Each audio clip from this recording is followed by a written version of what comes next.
Rabbit Hole Roundup, episode 78. DEMAR DEROZAN and I have this in common. So guys, in today's Rabbit Hole Roundup, I'm going to be starting with a clip from NBA player DEMAR DEROZAN, where he talks about how he never drank alcohol, and how doing this has allowed him to play so many years at a high level in the NBA. And I can relate because I've also never drank, I've never smoked, and I'm someone who always tries my best to treat my body like a temple. And branching off of that, I also have a clip coming from Drew Hanlon, NBA trainer, where he talks about how from the age of 13 all the way up until the end of his playing career, he never had any sweets. Once again, I can relate to this, and I talk about why, although of course you don't have to be this strict, and you don't have to be this obsessive as I am, that thing is a heart attack on a bun. And of course everyone's life balance is different, but there is a lot to be said for doing everything in your control and in your power to take control over all the things you can in order to be your best self and to be the best athlete that you could be. And then I have a clip coming from someone who had a whole perspective shift when she was told that she had the dream body of this other girl who she was actually admiring. I have a clip that talks about don't disqualify yourself and count yourself out before you even try, before you even get started. And then had a really interesting point that was made, which is that the last 20% of your journey is where you'll actually see all the results, or at least the vast majority of them. You're finished with your journey. I have a Jay Shetty clip that talks about why hard times and going through setbacks and failure is what has the power to make you strong. And then to finish things up, I have a clip about SGA, aka Shai Gilgeous-Alexander, and how he became an NBA champion this year in spite of all the doubters and haters from the season. Anyways, without further ado, let's dive deeper now. Rabbit hole time, let's go. This is your last chance. After this, there is no turning back. And I show you how deep the rabbit hole goes. What's happening, guys? Welcome back to the channel. I'm Jared Weiss. For you guys to know that, must mean now subscribe to the channel so you know what to do. Hit that subscribe button, be sure to leave a like, drop a comment, let me know your thoughts on the video. Follow me on every platform, and if you guys haven't done so already, make sure to check out my book, Fight Through by Jared Weiss. All links purchased on my website, which is jaredbryanweiss.com. It's JAREDRYANWEISS.com. Buy the book, support me. Also, make sure to check out all the awesome shirts on that website. Every shirt is 100% organic cotton. Every shirt is some motivational saying, so there's words in it. So what could be better than all that? Anyways, any support at all, as always, is very much appreciated. So let's dive deeper now. So to start things off, I'm going to be sharing a clip coming from NBA player DEMAR DEROZAN, where he talks about how he's never drank alcohol and why this has allowed him to play in the NBA for so many years at a high level. I don't drink. Never had a drink in my life. Not saying nothing wrong with it, but I've never had a drink in my life. Ever had a drink. Wow. None of that. So That's solid. I just always kind of looked at it from the standpoint of my whole goal of hooping was I want to be able to play as long as I can.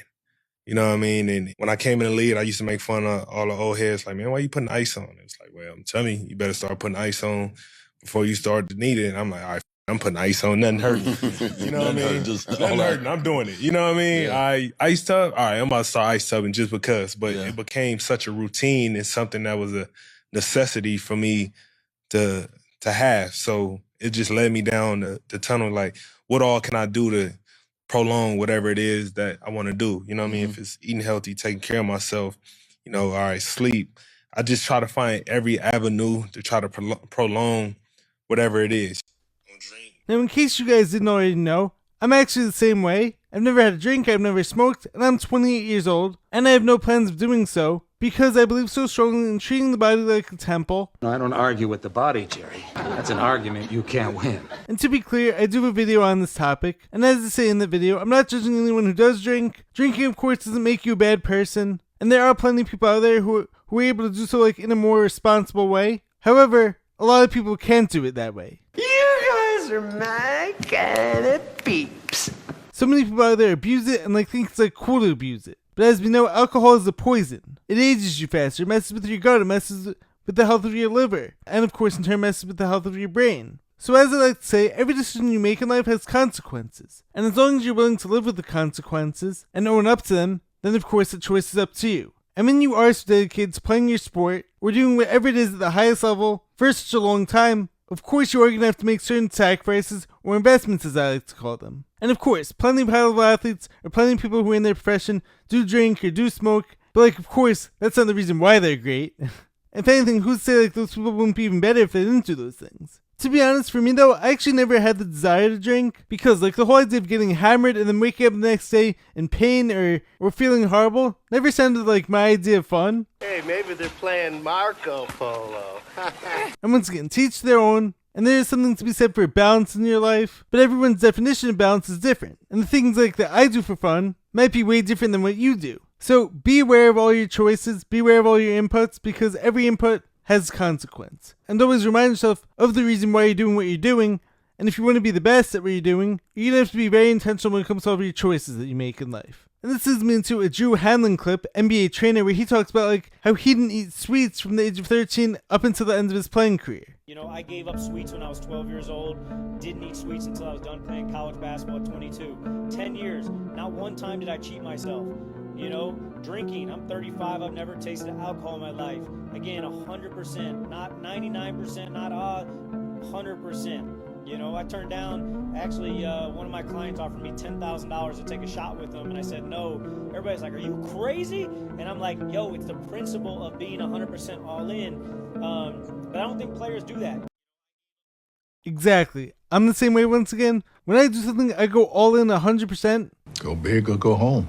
And of course, not everyone is going to be as obsessive as me, and not everyone needs to be as obsessive as me. But for me as well, just like he said, it comes down to the principle of it. I've had plenty of people try to offer me money to drink or to eat something unhealthy, but like I won't do it because I'm committed to being the best version of myself, and for me, that's what that means. And of course, this also goes in line with the last clip I shared from DEMAR DEROZAN about like how he never drank. And once again, I can relate to this too, because ever since the age of 13 when I was in like 8th grade, I think, I became very interested in health and nutrition and finding ways to better myself in all areas of my life, as well as an athlete. And once again, I treat my body like a temple. And some may say I went like a little too far overboard, but I haven't eaten anything like I deem unhealthy since I was 13.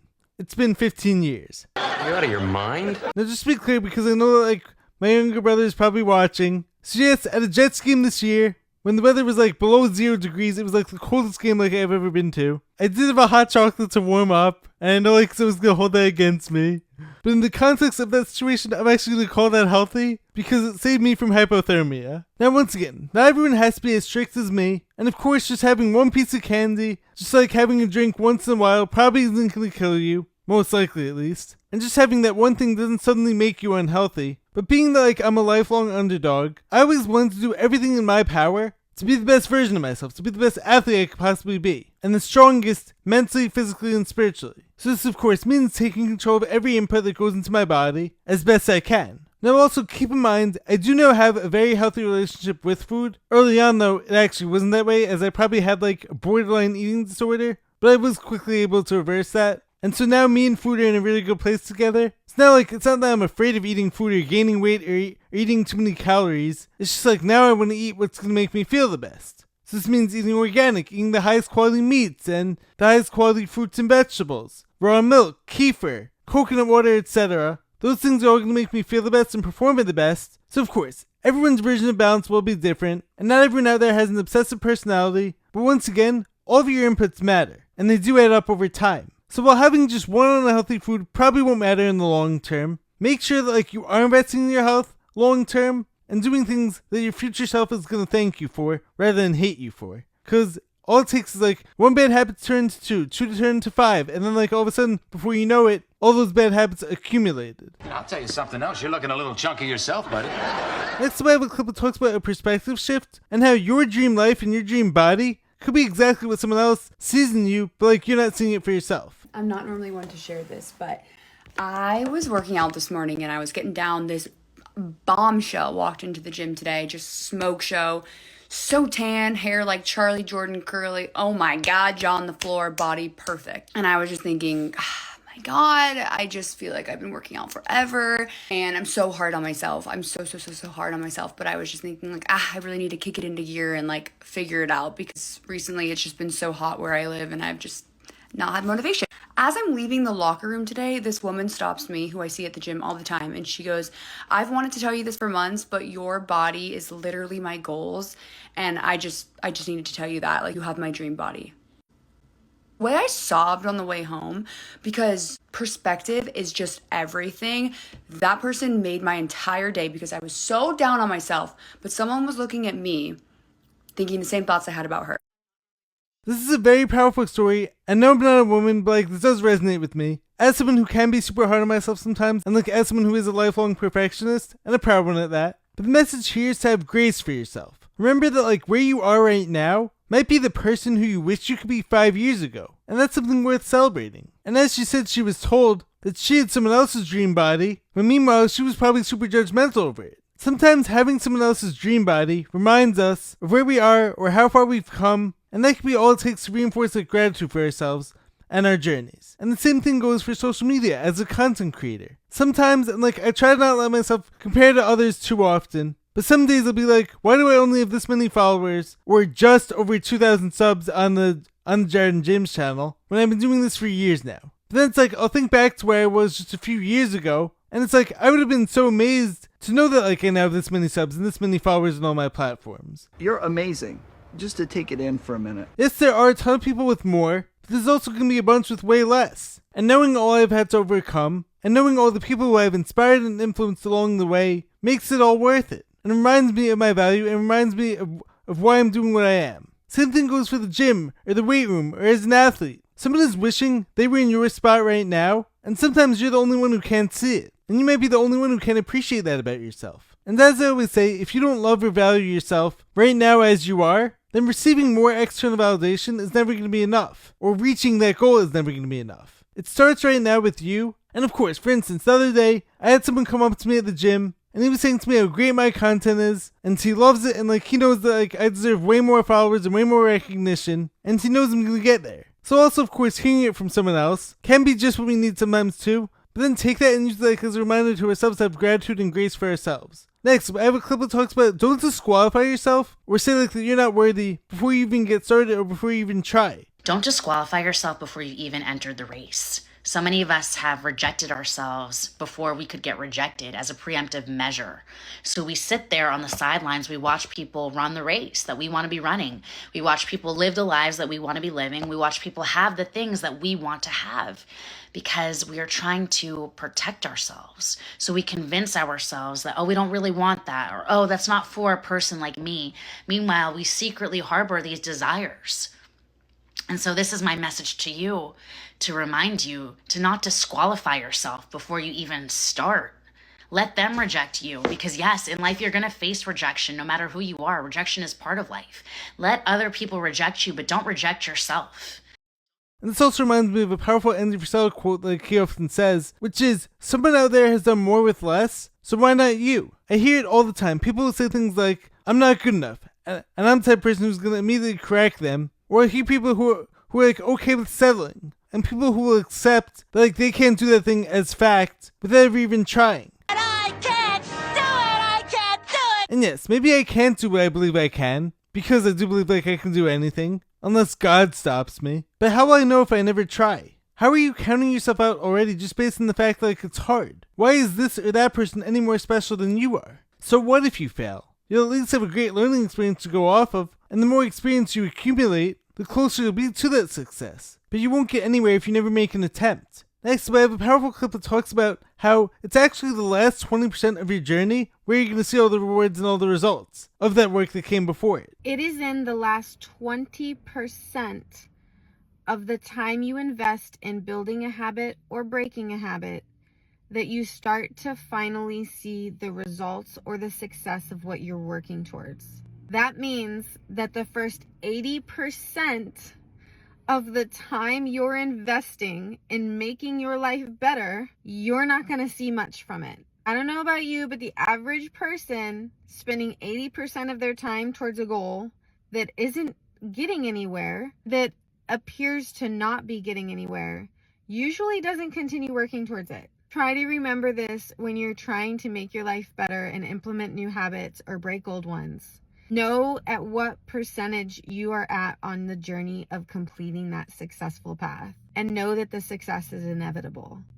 And this goes for anything that you do in life, but yet I still see people expecting overnight success, because you're only comparing yourself to that one outlier. And so like if it doesn't happen that way, then you think to yourself you may as well just give up. Maybe I'm just experienced because of all my journeys that like I'm currently on, whether it's my dunk journey, my healing journey from a life-threatening illness, my content creation and podcasting journey. So because all these things take a long time to come to fruition, I understand like that patience and a lot of it is required. And this brings me once again, because it bears repeating a million times, the story of the bamboo tree. Not again. You plant it, and like it isn't until year 5 that it suddenly sprouts up into this massive, beautiful tree, over the span of just like a few weeks. So if that's like how it works in nature, why can't that happen to you? You're getting too caught up in the day-to-day or month-to-month without realizing how far you've come as a person over the past year, or maybe like the past 5 years. And you're not seeing what's possible for you if you give it another 5 or 10 years. But never forget to smile and appreciate what you're doing along the way and all the personal growth and personal transformation that you're making, because all that is likely happening below the surface. Moving ahead, I have a Jay Shetty clip where he talks about how strong people are born and built during hard times. Strong people learn from heartbreak. Weak people avoid love. Strong people let go of grudges. Weak people hold on to bitterness. Strong people work through setbacks. Weak people give up too soon. Strong people take accountability. Weak people point fingers. But remember, strong people were once weak people who doubted their strength but tried anyway. Amazing clip, super well said. And this is why I'm always emphasizing the need to just go for it. Be willing to fail and fall flat on your face, because then you can always take accountability and you can find out what went wrong and adjust. Do the thing that scares you the most. It's because you don't learn a lot by playing it safe. I'm here to learn, everybody. And by never taking chances. You gain strength because you were weak. You gain confidence by being willing to fail, but then knowing that you could adjust and do it better next time. You build your heart up stronger every time it breaks. Life isn't always easy, but like if you don't challenge yourself and go after your dreams, yes, you might stay unscathed, but how will you ever have any experience to work from to build yourself into the strongest version of yourself? It's so important to take calculated risks and bet on yourself often, because if it works out the way you want, amazing. And even if it doesn't, you now have lessons to build from and have the opportunities to get stronger. And now you could grow more into the person who is able to achieve that thing. Now finally in this week's episode, I have a clip that talks about Shai Alexander and how like he was able to overcome all the doubters and all the haters to become an NBA champion. Today is a funeral. Let's have a moment of silence for his haters. Now don't let this fool you. SGA executed law number 9 with ruthless efficiency. He's one of the most hated superstars in recent NBA history. Why? If you know, you know. But no matter how much they hate, they'll never be able to take this from him. For the first time in 25 years, the same player won the regular season MVP, the scoring title, and now he's your finals MVP, Shai Alexander. They always hate on greatness. They said Floyd ran too much. I mean, look at him running upside of Canelo's head. And Shai, he's a free throw merchant, right? Right. You see, they got that quote all wrong. Success is not the best revenge. Success is the only revenge. Shai understood law number 9 of the 48 laws of power. Win through actions, never through argument. He showed everybody who he was.